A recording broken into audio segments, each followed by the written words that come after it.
Bueno, pues como se suele decir, ¿quieres caldo? Toma 2 tazas. Eso es exactamente lo que está ocurriendo ahora en Colombia, porque hay muy pocas cosas que realmente no se pudieran adivinar de lo que iba a hacer Petro una vez que tomara el gobierno. Pero quiero dar inmediatamente la bienvenida y las buenas noches al señor Francisco Santos, ex vicepresidente de Colombia. Muchísimas gracias por la gentileza de acompañarnos. Marian, muy buenas noches, un placer estar contigo y con tu audiencia. Marchas, obviamente una gran parte de la población se ha volcado a las calles para protestar por estas reformas y concretamente esta reforma de salud. Yo intuyo que de la forma en la que al menos se ha podido averiguar por esos artículos, porque no se ha hecho todavía absolutamente pública, va a destruir uno de los sistemas de salud más notables que ha habido en América Latina. Pues mira, Mariana, el sistema de salud colombiano es el mejor de América Latina según la OMS, es el que tiene el gasto de bolsillo más bajo, es el que tiene la cobertura más alta. Tiene problemas, no vamos a decir que no, en muchos lugares apartados no funciona tan bien. ¿Se pueden hacer reformas para mejorarlo? Claro que sí, pero lo que pretende el señor Petro y su ministra es destruirlo, es acabarlo, es estatizarlo, es llevarlo al desastre de Venezuela o al desastre de Cuba.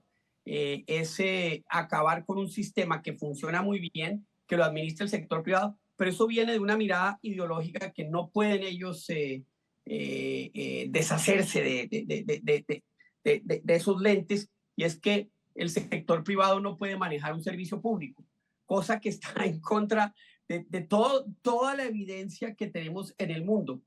Pero tienen todavía esa mirada de los 60. Si usted mostró unas imágenes del Congreso donde estaban los indígenas, ¿y sabe qué tenían los indígenas en su capucha? Una imagen del Che Guevara, un asesino homófobo, asesino pero gigantesco. Entonces, el problema de Petro y de su gobierno, de una parte de su gobierno, porque hay otra que es mucho más sensata, que está dando la pelea adentro, es que están viviendo todavía los años 60 cuando estamos ya en el año 2023 y cuando el mundo es el de la robotización, el mundo es de otras cosas. Pero no, ellos siguen pensando que eso es el futuro, por eso la gente sale a las calles, es apenas el principio, van a haber muchas más marchas. Esta fue un poco casi que citada apenas con redes sociales. Hay que organizar un movimiento ciudadano. Bueno, pues mientras recuperamos la señal, déjenme contarles otra cosa. Yo he querido hacer este programa porque escuchaba unas declaraciones de la senadora María Fernanda Cabal, hablándole a la gente sin pelos en la lengua, y he querido recuperar algunas de esas palabras que ella dirigió al público en Cali. Vamos a escuchar qué fue algunas de estas cosas que dijo, pero concretamente sobre la salud. Gracias a Dios, todavía tenemos patria y no nos la vamos a dejar robar por bandidos.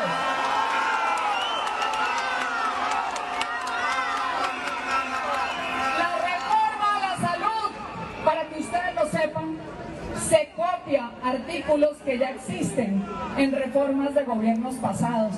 ¿Qué clase de personajes contrata este gobierno que ni siquiera leen o que cobran y no hacen la tarea? En esta reforma a la salud, para que ustedes lo sepan, se pretende estatizar la salud, que ustedes hagan fila para buscar una cita en la Secretaría de Salud de la Alcaldía, o si son de algún pueblo del Valle, en la Secretaría de Salud de la Gobernación. ¿Se imagina uno con el alcalde Ospina pidiendo cita? A mí no me atendería nunca. Bueno, pues hay una parte que no han puesto y que yo quisiera después escuchar, que para mí era la más importante de lo que yo había reseñado esta mañana, en la que habla de traer a los médicos cubanos. Vamos a pedirle a nuestros compañeros que nos pongan, por favor, esa parte concretamente, porque para mí ha sido lo más destacable de lo que ha dicho. Con eso se pretende tener el monopolio de la salud como en Venezuela y en Cuba. Y el que no vota por ellos, no lo operan, no lo atienden. Y no vamos a aceptar los mediquitos cubanos, los médicos de la aspirina.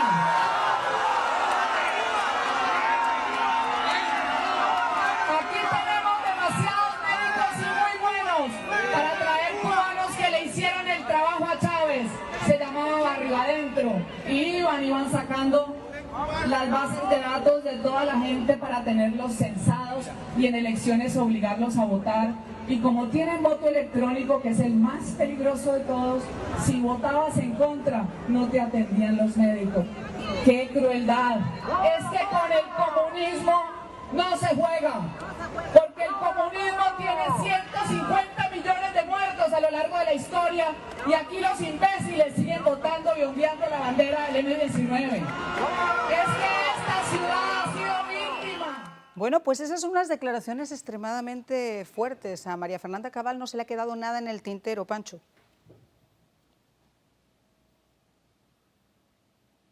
¿Me escuchas?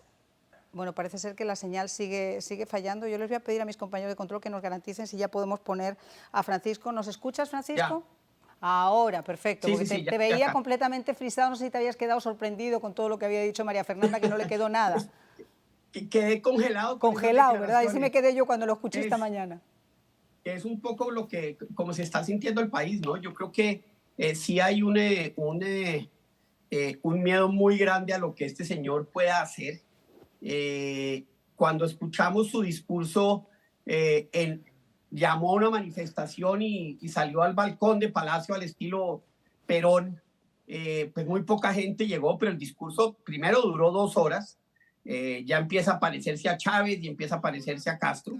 Y era un discurso, parecía en campaña, no era un discurso de un presidente de la República, era un discurso hiperideológico, muy a sus bases, muy más radicales.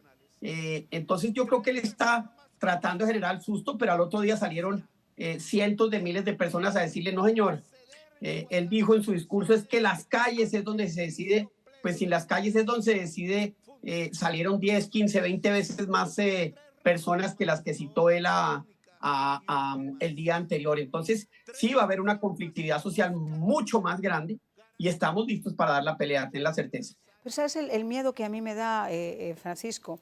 El miedo que me da es que ya no tuvimos memoria histórica, ni siquiera pensamos que lo que estaba ocurriendo en Cuba y en Venezuela podía ocurrir.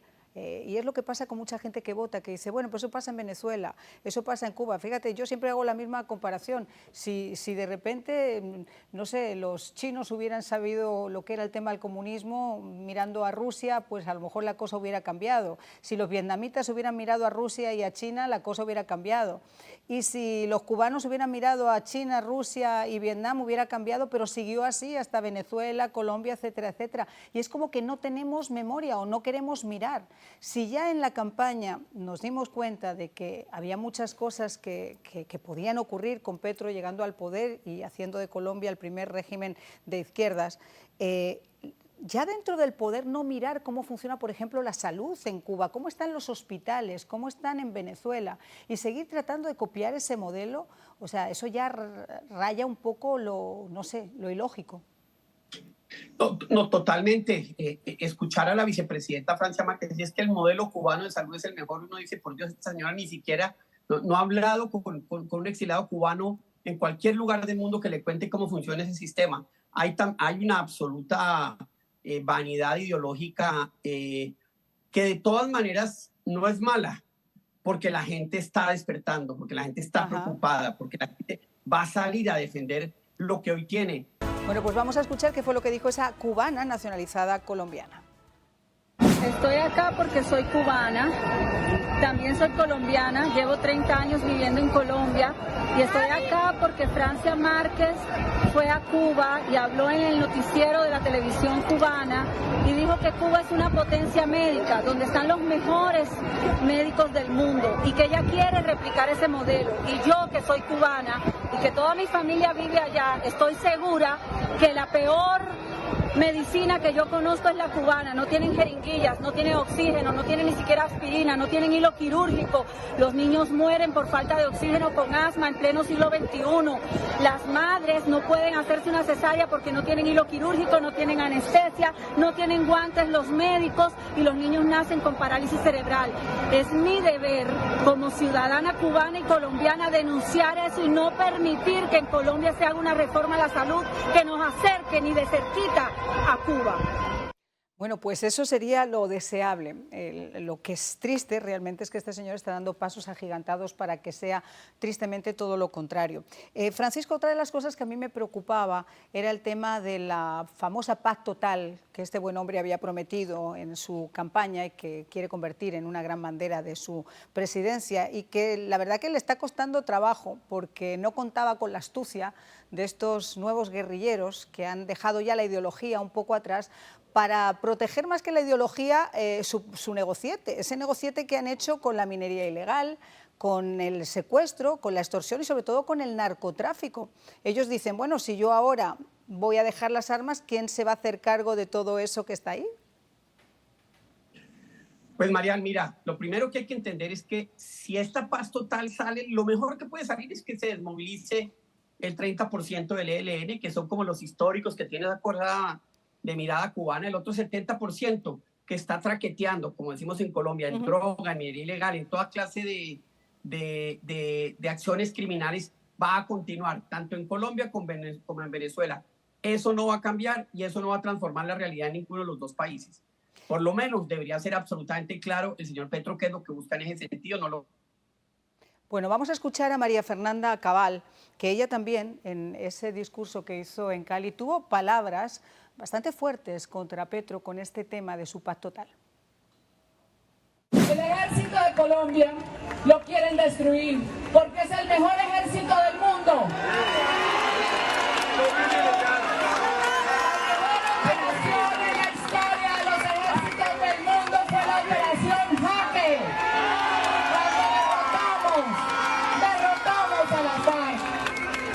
Y después Santos, ay Santos, ay qué amarga recordación la que tenemos por ese personaje siniestro. Santos ganó con los votos de Uribe porque por él no hubieran votado ni para presidente de la Junta del Edificio. Y se quedó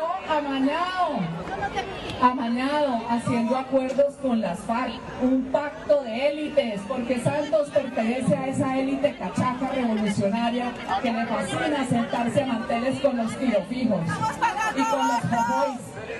Mientras en Colombia nos asesinaban, ellos celebraban. Y hicieron una paz y nos llenaron de palomas por todo lado. Y nos llamaron amigos de la guerra o enemigos de la paz a los que no hemos secuestrado ni matado a nadie. Y eso es lo terrible, que la gente tiene mucho miedo de negociar con guerrilleros que se presentan en las mesas de negociación con la cara cubierta. Tiene miedo de sentarse con individuos que negocian con la paz, que negocian con la sangre de su propio pueblo. Quizás los que hemos pasado, como me ha ocurrido a mí también en España, con la banda terrorista ETA, tenemos que frotarnos los ojos cuando alguien habla de sentarse a negociar con estos individuos que lo único que conocen es sembrar el terror, sembrar la discordia. Pero bueno, quizá es que este es otro de los secretos, los grandes secretos de estos gobiernos populistas, de donde sacan después su dinerito para las campañas. María Fernanda Cabal, en ese discurso, explicaba claramente cómo de repente las FARC y estos grupos guerrilleros que con tanto ahínco quiere proteger el señor Petro, habían sido los que habían financiado de alguna manera parte de sus campañas políticas por las excursiones por las cárceles que se había dado el propio hermano del señor Petro o en ese caso la señora Piedad Córdoba, Pancho. Pues mira, la ironía de todo esto es que el mismo Petro, Iván Cepeda, todos los que hoy están apoyando esta paz total, hace 15 años lloraban cuando se planteó en la Ley de Justicia y Paz cárcel de 4 a 8 años para los paramilitares. Hoy celebran cárcel de 6 a 8 años para los peores narcos, de los narcos, o sea, criminales absolutos. Hay una hipocresía, hay un doble estándar en ese sentido. Bueno, pues como les estábamos diciendo, fue un discurso bastante fuerte en contra del señor Petro, en el que también habló de esos famosos colectivos y de cómo se manejan las cosas. Vamos a escuchar un poquito más y despedimos ya con el señor vicepresidente. ¡Ni un paso atrás! ¡No más desgobierno! Lo que más me molesta es que Petro y sus ministros que no tienen ninguna capacidad distinta a destruir lo que todos hemos construido, hoy pretendan volver bueno lo malo. No vamos a permitir que a los vándalos, bandidos, terroristas que acabaron con Cali se les pague 1 millón de pesos. 1 millón de pesos que no se los gana un soldado de Colombia que da su vida por nosotros. 1 millón de pesos que viene de los impuestos de los que sí trabajamos, de la gente que se levanta a las 4 de la mañana a guerrear, para alimentar vagos y vándalos, para hacer los colectivos petristas, igual que Chávez en Venezuela. Bueno, pues Francisco, yo creo que ha dejado muy poquito a la imaginación. Pues sí, es un momento difícil para Colombia. Yo siento que la sociedad está muy alzada y en ese sentido vamos a defender la institucionalidad. Hay que defender a los militares, creo que son, es lo que más está en riesgo. La seguridad se está deteriorando brutalmente. Pero vamos a ver la pelea, Mariana, y la pelea, como se vio en las marchas, va a ser muy grande y apenas está empezando.